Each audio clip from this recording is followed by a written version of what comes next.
The first Indianapolis 500 race was a perfect expression of its times, featuring new machines and courageous men.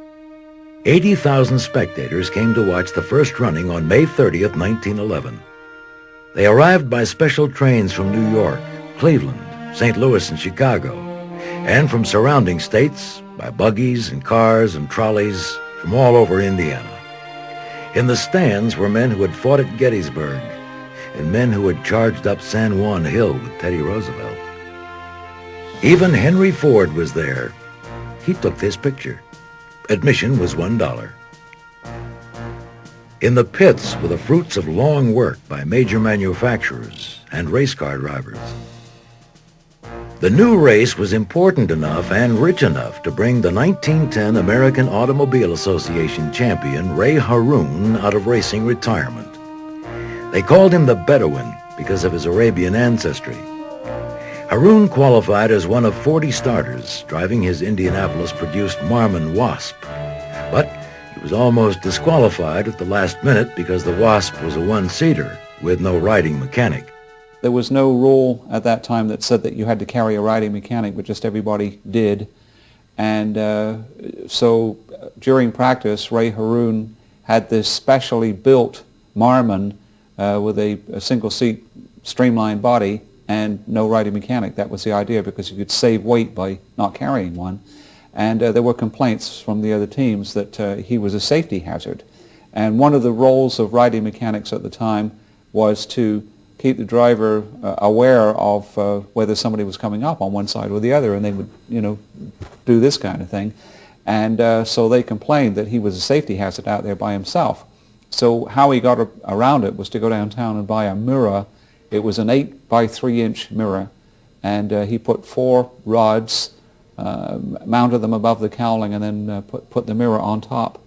And it was up like this, so he could drive along and look up and see what was going on behind him, and that silenced everybody.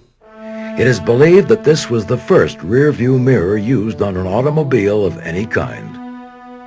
The 1911 race is believed to be the first mass rolling start race with a lead car used to pace the field. The pace car was driven that first year by Carl Fisher.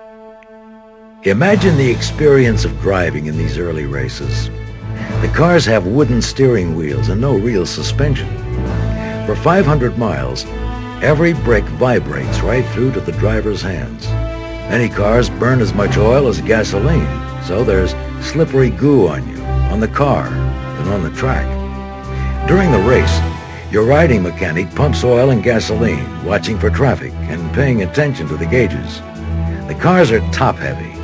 The mechanical brakes barely work. There are no seat belts, and on your head is a leather helmet or cloth cap.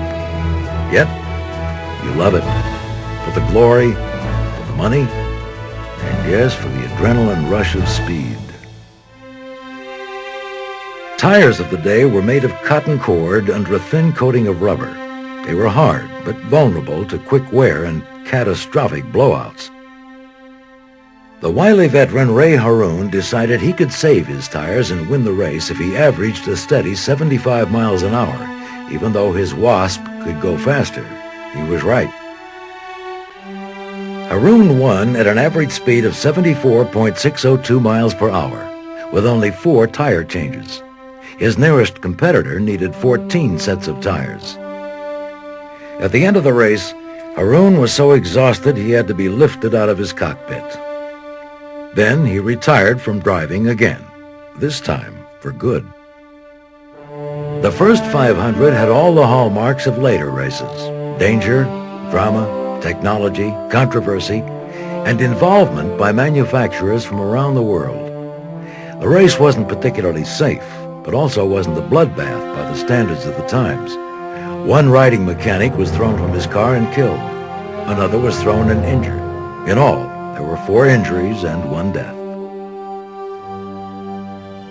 Some controversy was provided in 1911 by the idea that Ralph Mulford may have won the race, but was not credited with a lap due to the distraction caused by this rather incredible accident.